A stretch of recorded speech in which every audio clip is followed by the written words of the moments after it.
Well, hello, everybody. Hello, hello, and happy Thursday to you. And I'm so looking forward to spending some time with you today. I've got a great topic in store and really looking forward to talking more about gut health, specifically gut health and small changes, how that can lead to lasting results, which is such an amazing topic. And for those of you that don't know me, my name is Lesli Bitel, and I am a practice building expert, specifically for private practice entrepreneurs who want to attract more clients, sell more programs, and ultimately grow a profitable practice, integrating multiple streams of revenue. And I have a very special guest to introduce to you today. And so I want to welcome Molly.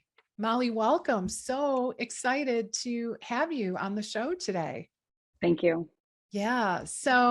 And Molly is she has her own private practice and her business is called Nutrition for People. Love that title. It's so fun. So we're going to talk a little bit with Molly about, kind of her background and what brought her to specialize in this particular area, specifically in gut health, a little bit about her backstory and how she goes about helping her clients be successful in this rather complicated niche, right? So again, welcome, Molly. Tell us a little bit, just to kind of kick off the conversation. Tell us a little bit about your backstory and how you decided to specialize in helping other people resolve their gut issues. Sure. So I was diagnosed with Crohn's disease at age 16. And it's funny Okay. because I know so many other gut health dietitians that have similar issues, similar story. Yeah. It's And pretty so that was in common, the, right? Or I mean, yeah, just, like the reason quite often. So what's common is that quite often we decide to specialize in a specific area in which we ourselves have struggled. So it certainly that's really, like the case for you.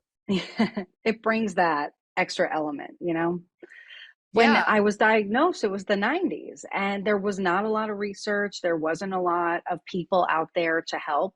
Okay. And it was really my parents and I kind of trying to forge this new road of what am I supposed to eat? How am I supposed to kind of deal with this?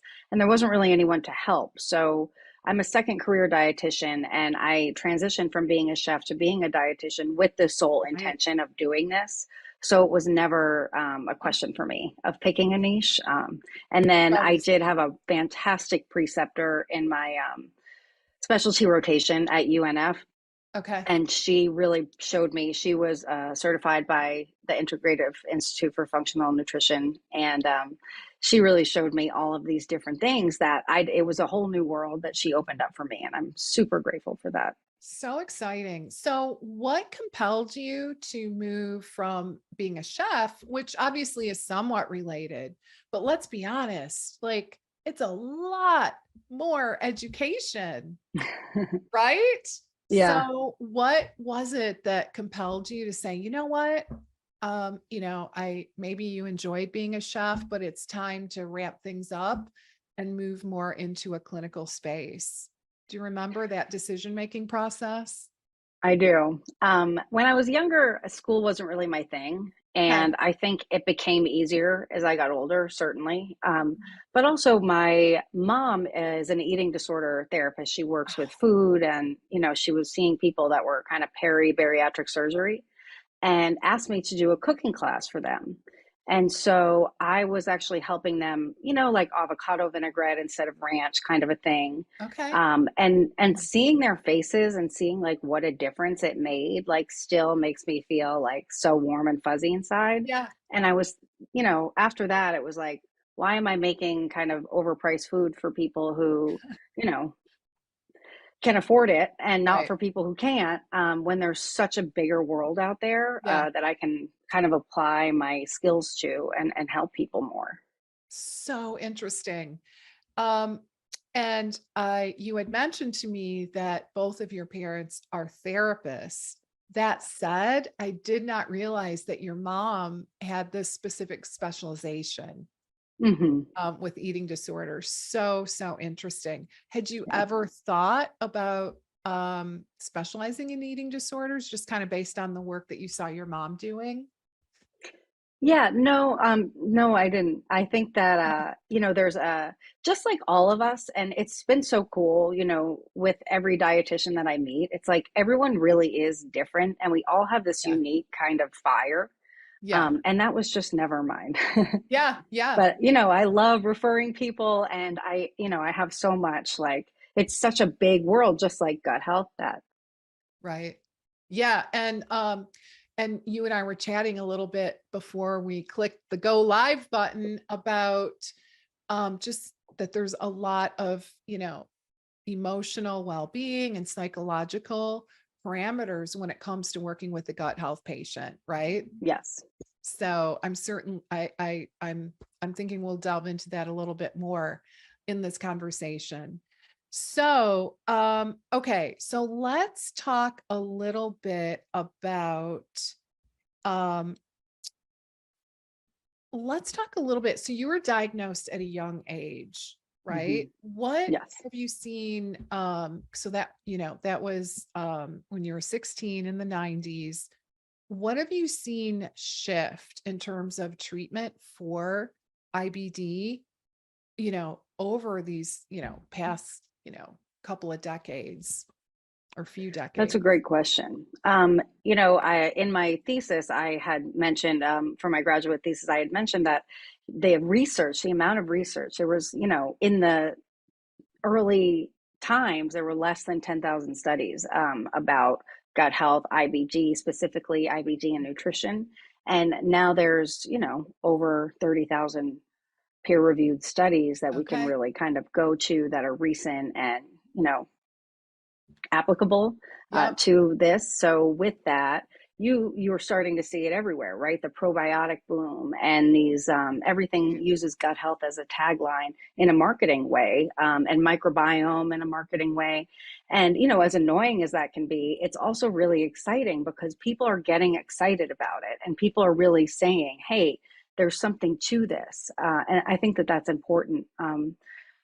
In not only my personal care as a patient, Yeah. but of course in my business. But then it was, first of all, getting diagnosed was like it still kind of sounds like it's not the easiest, most fun process, but at least it's something that it's in people's consciousness. I had to go to multiple doctors who Oh, really right. just thought I had chronic fatigue, or that I was, Oh because my it's like, oh, my God. stomach hurts sometimes, but then sometimes it doesn't. And for a kid to say that, a teenager to say that, it's kind of like, yeah, okay, What do you do with that? right, right. Okay. Yeah, that is super important. So tell us a little bit about like that experience of getting diagnosed. What was that like? I would Uh, imagine it would be hard, but tell us a little bit more about like how long did it take? How many doctors did you go to? And yeah, tell so us about that.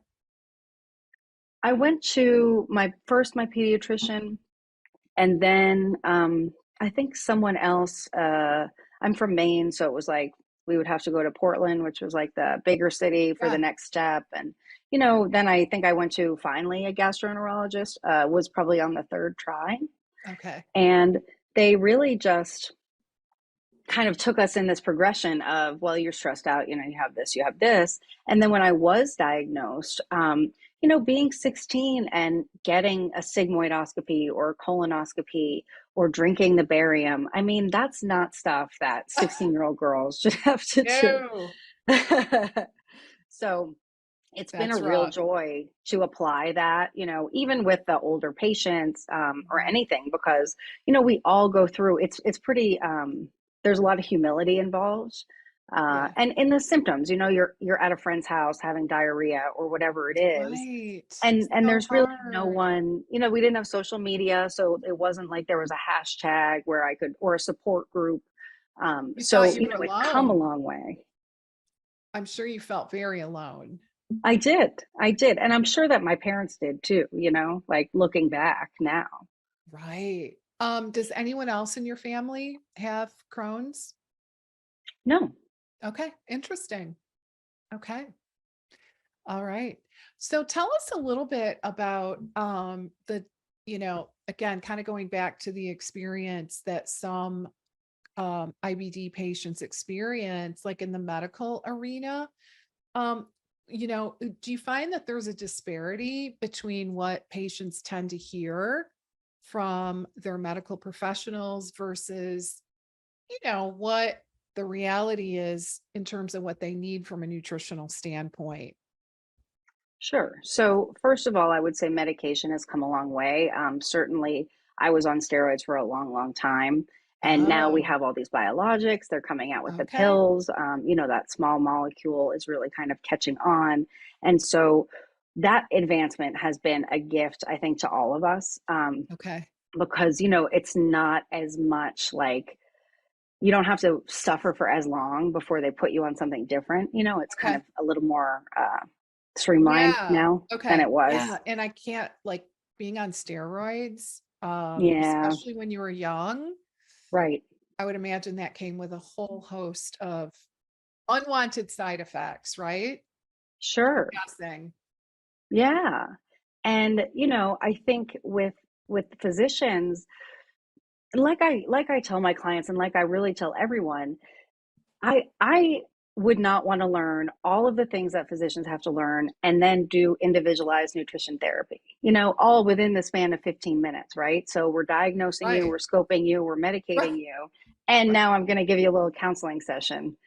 It's just not feasible It's too with, much. yeah, I mean, not only with the kind of expertise required to be a physician, but also Yeah. in the time that they have. And I say that because people say, well, no one ever told me, or I got a handout. And it's like, Right. well, what do we really expect when, so often our choices are kind of dictated by insurance and time constraints and financial constraints. And as practitioners, we know, that there's a whole other side of that. Yes. So, we want to be empathetic to the fact that it's you may get some information from your doctor, but they're not going to be able to say, try this, then come back next week and we'll talk about it. You know what I mean? Right. Yeah. I mean, they can't. That's not what they're trained for. They don't have time Right. for it. And that's really what the RD does. Right. Well, and if it's $200 a visit, you don't want to go back next week. True. Yeah. Good point. Okay. So, so what would you say, like, obviously you have a private practice and your niche is IBD, right? I It's think you actually also gut see health. IBS, right? So Yes, it's gut yes, health. So it encompasses IBD, yes. um, as well as IBS and probably a lot of things in between, right? So So go yeah. ahead. Yeah, I was gonna say, so what is that trigger usually for people to say, you know what? I need help. I gotta get help. I can't take this anymore. That's a good question. Essentially, what I'm learning more and more and will continue to learn for the rest of my life is that regardless of if you have IBD or IBS or even diverticular disease, Mhm. there's always some microbiome component in Mm, that we have that bacterial overgrowth of some kind. So okay. whether it's a traditional diagnosed SIBO or not, most everyone with GI issues, Uh-huh. idiopathic symptoms, that kind of thing, need some sort of work done with Okay. the microbiome and their lifestyle in order to really get relief. And Interesting. personally, for myself, I have IBG, but when I found my preceptor in graduate school, it was like, oh, I also have all these IBS symptoms, and they were being treated with, Lamotil or Miralax. Um, Right. and that, I actually didn't have to live that way once I went through kind of what I do with people now. Okay. So, the research says that 65% of people with IBG have IBS because of this kind of microbiome imbalance, the integrity of our intestinal cells, that leaky gut kind of a Yes. thing. It really all goes hand in hand. So I do find that focusing on the gut health is important for me, and that there is one thing in common with everyone who does come to me, and that is that they've tried everything else. Okay. So So, unfortunately, good and bad, right? right, Kind of the bad is that, they're kind of like at the end of their rope, so to speak. right. Like they've tried everything and this is like their last resort. Wouldn't it be nice if it were the other way around, right? So just so people didn't have to suffer for as long before they finally got resolution. But one thing I find really interesting about what you're saying is it goes back to the microbiome, right?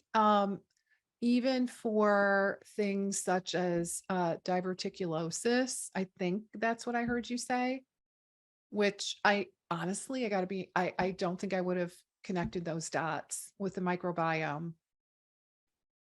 Super Because it's a interesting. trauma. And, Yeah, any trauma is going to have some effect on the enzymatic production, right. which is going to kind of reduce. And then that's going to let in more bacteria one way or another. Uh-huh. And so when we address that, and again, it's the 5R thing. So Yeah, Institute for Functional Medicine's 5R protocol. When yeah, we address that and look at that bigger picture, there is always a little tweaking that needs to be done with that, even with things that you wouldn't necessarily think about. yeah. Fascinating. I mean, before we push the live button, I was sharing with you, we were talking about how hard it is to change. And I was sharing with you that, I've been playing around with a CGM and thinking, oh man, I gotta really kind of change my ways in certain parts of my diet. And I mean, this might be common knowledge out there, but I didn't realize until I started to get into it that even like blood sugar control kind of goes back to the microbiome, which, okay, I guess it makes sense, but it is pretty amazing. I don't know about you, but when I went to school, yeah, there wasn't such a thing. It was just like this useless track that, just, you know, created waste material, right? And there was really that was pretty much it. Pretty amazing how far we've come with that thought Yeah. process and just how like everything really is goes back to the microbiome. So I'd love to how do you help your clients are there any strategies that you can share um to help your clients to improve that balance in the microbiome? Sure. Yeah. Um, so the 5R protocol developed by Institute for Functional Medicine is what many of us kind of functional root cause Yeah. based gut health people use. And Okay. what it is we're removing triggers, and we're removing any kind of overgrowth bacteria. And Okay. then, and triggers could be like, excess plastic, really scented like detergents and deodorants and anything, because some people can Okay. become really chemical sensitive. So there's no end to what we could kind of, perhaps they live in a home that has mold, or Oh, you right. know something like that. So it can be surface level, or it can be very, very deep. Okay. And we can replace nutrients. So do they have a vitamin D deficiency? Do they need enzymatic support, like with digestive enzymes? Do they need help breaking down fat, or help with their bile flow? We can replace some of those Okay. missing pieces for them. Then we re-inoculate with probiotics. Usually I do that last, because a lot of people in this state can't actually tolerate probiotics very well, Oh, right. because it Okay. can make them feel more bloated or more constipated, or just like Okay. more uncomfortable.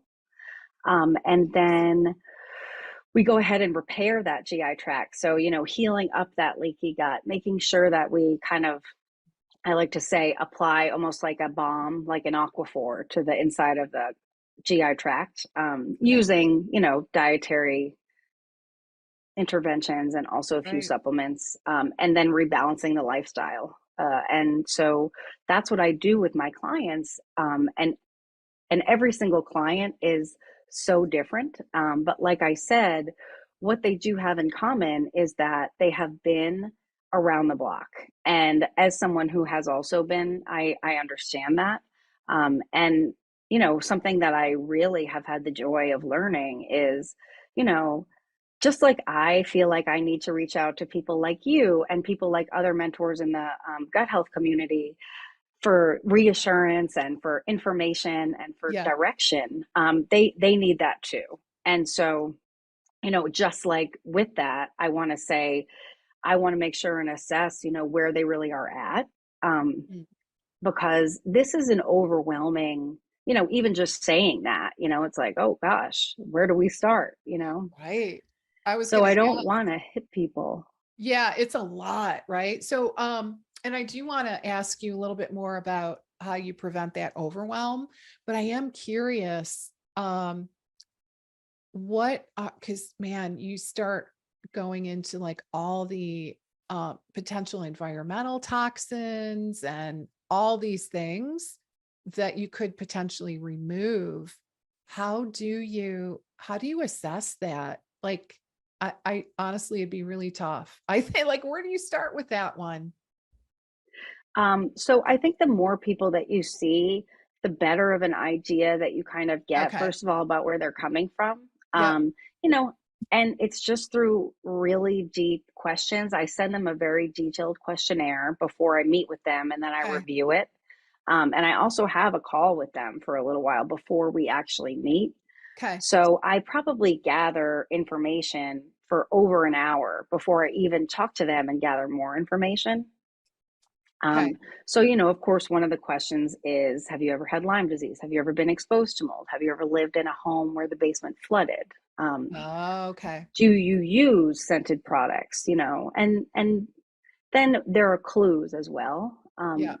But I ask those questions and then I don't elaborate. So I'm not going to say, because if you do, then we're going to do this, this, Right. this, and Right. this. Yeah. Because that It's would just send anybody running. And also I don't know what we're gonna do. And that's kind of the fun part. okay. Yeah. Truly being a detective, right? Um, okay, that sounds amazing. So let's talk a little bit about your approach to kind of mitigate that information overwhelm that so many people must really struggle with, right? Because it's just so much. And like, let's be honest, normal people don't really know what a microbiome is, right? They just Right. don't, nor should they, right? I mean, Right. maybe you're super well-read person, but for the most part, it's not like they just don't know. They don't even know what they don't know. So how do you prevent that just overwhelm from happening? So, I think the first thing that I always encourage is this is how you're feeling. And you're feeling that way because either what you're absorbing or eating is reacting with some bacteria in your gut. Okay. And so it's not the food. I mean, certainly food sensitivities are a huge part of this. But overall, your symptoms are being manipulated by what's going on when you ingest whatever it is that you're ingesting. Right. So instead of us, trying to and everyone comes to me and says, well, I want to be gluten free but I can't, and then I stop dairy but then I have ice cream on Wednesdays with my mom, and then you know what I mean. Right. And then I read that I'm not supposed to have dark chocolate because it has arsenic in it, so instead I have, I spend $19 a bar, and all of, Right. it's like, and we know because we're healthcare professionals, like, yeah, that's how I feel sometimes too, with all this stuff that I know. I could just stand in that grocery store and read every label until the end of time. um, but Yeah. that's not going to get me anywhere. Right. I want to be able to leave the grocery store and live my life. So how am I going to be able to do that, and how can I Yeah. help these people do that by saying, okay, so let's start as far as environmental stuff. Just replace stop the unstoppables, for example, those little scented pellets. Unplug the Glade plug-in, Oh yeah. um, that kind of thing. And Oh then yeah. once they Like start low to, hanging fruit, right? right. I And always then in call that the another low week, hanging fruit. when you get low on your scented detergent, just try an unscented one time. And then I Okay. just never tell them to switch back, right? Okay. Yeah. Got it. And then for food, it's like, well, let's look at your symptoms, and then again with the low hanging fruit, what's going to have the biggest impact for them? Yeah. that they'll see an instant improvement and feel more motivated and trust me more so that we can keep changing. Right. So if you came to me and you were extremely bloated and you were eating a huge salad for lunch every day, then we would give you a list of other things that you could eat for lunch that were equally as easy to prepare. Hmm. We would ask if you're using straws to drink your drinks. Are you Right. drinking carbonated beverages? And just those three things. Okay. So let's flip those. And then when I see you again, you're going to feel better. So then, a little bit. And Yeah. so then we can talk about, okay, so what else? And how did that What's feel? next? And where can we go from there that doesn't feel like too much? Because I think what we all need to remember is that gut health is, obviously directly related to our brain. And Yeah. we're all a little, worked up, us GI cases. And so that being said, not only that's part of my rebalancing for you is to put your mind at ease and say, listen, you don't have to avoid every ingredient today. You know, there are Yeah. things that you may never be able to avoid. And that's okay because we can make changes over here and over here. Okay. And slowly those are going to help. And it's better than you feeling like you have to make all the changes and then never doing anything, right? Absolutely. I love how you put that into such good perspective. And it sounds like your approach is like, let's check off the opportunities where you're going to get a big return on your investment, so to speak, right? Right. Your effort, and then we'll add from there. I love that. What are some of the things that you recommend to other GI clinicians? So the first thing is, and someone said this to me, and I loved it. This is there's not enough of us, right? Mhm. So I mean, if someone is in your space and seeing this, then perhaps they are in tune with some more of the functional side of things. Mhm. And as someone who lived this, and as someone who helps so many people every day with this, I've got to say that the more present we can be, if you're interested in this field, like dig in, find a mentor, get some education, read the articles because we need more people doing Mhm. this. That's And then awesome. another thing is the only bad food, in my opinion, and the opinion of multiple people that I know and trust, the only bad food has mold on it. So Oh, there are okay. no, it's not ice cream is bad. Like Okay. ice cream is a choice that you made that gave you diarrhea. Okay. So what are we going to do next time? You know, and and remembering that, there's a lot of shame. Like I'm personally trying to eliminate gluten from my diet. And because I was a chef before, there's a lot of like little things that I add to stuff and Yeah. like elaborate things. So there's not a lot of options unless you want to lean on those processed foods, which obviously I Okay. don't. And Right. the other person in my home does not have interest in that. So it's hard, like you're saying with CGM. I mean, Yeah. to change your life and to make a big dietary change like that, it requires time. And it also requires someone who's patient with you Yeah. and who isn't going to bring, like a demand that is immediate or any kind of feelings of, well, why didn't you? I mean, I think we want to kind of nurture some of our people because they tend to have higher anxiety and because Oh, these true. changes that really make a big difference are huge. So you've got Right. to start low and work your way up, it's very hard to have success, in my opinion. Right. Oh, I can definitely see that, especially in GI. Really, really huge. Let's talk a little bit about the FODMAP diet, shall we? I'm so curious about this because, yeah, so here's what I've heard kind of after working with, many GI practitioners is that this is kind of the go-to in turn like so a patient, gets a colonoscopy, like all the things, the full workup, and even, for IBS as an example, typically it sounds like the go-to is the FODMAP diet. So they're given a piece of paper right, from the office, and they say, here you go follow it. Is that what you're still experiencing and seeing? That's a great question. So basically, the FODMAP diet is essentially the only diet that's ever been studied Okay. enough for us to, as dietitians, evidence-based practitioners, Hmm. and for physicians to actually recommend with any kind of prayer. Um, Right. because at least we know that it works. And it works because it removes the fibers that interact with that bacteria Mm, and that feed that bacteria. So again, directly related. What if we got rid of the bacteria? Then we can reintroduce these foods. So okay. my major goal is to get people enjoying the widest variety of foods possible. Right. So while yes, FODMAP fibers generally tend to be higher in sugar, or like higher in instantly available sugar, and also cause a lot of bloat, or cause diarrhea, then it's great to avoid them. But peripheral things like, for example, plums, I'm not going to tell people you can't eat anything on this list. You know what I mean?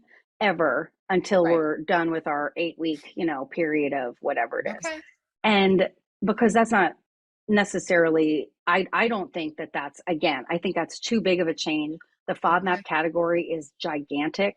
And, honey and sugar and, you know what I mean? Dairy and wheat and any kind of garlic or Lot. onions. It's a lot.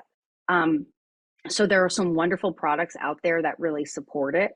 In a case where someone cannot tolerate anything, absolutely, it has its place and it's a Yep. very valuable resource.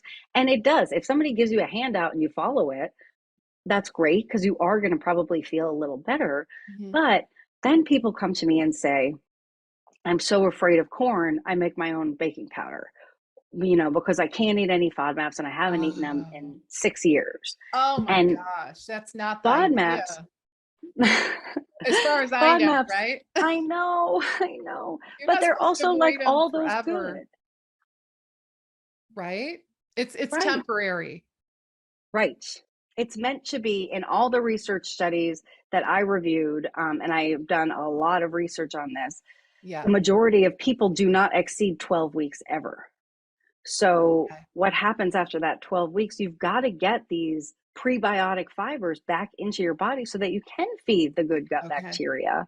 Okay. Um, so we need to work on a way for you to tolerate that, and I also don't want you to live your life avoiding all of these So foods. extreme. Right, so we've got to just bring it back. I mean, it has its place, it can be helpful. Mhm. Certainly it eliminates a lot of trigger foods for things like diarrhea Right? and bloat, which are the top two things that get fixed with the low FODMAP diet, Uh-huh. but no one ever tells them to reintroduce. Right. That's huge. Yeah. And if they're like 6 years later still Right. avoiding like that, that's really an issue. So, yeah, tell as we kind of start to wrap up, kind of going back to that emotional component, having grown up with two therapists for parents, how do you feel like that trickles down into the work that you do today?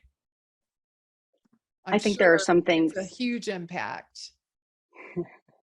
I guess it's funny because the some things become intuitive.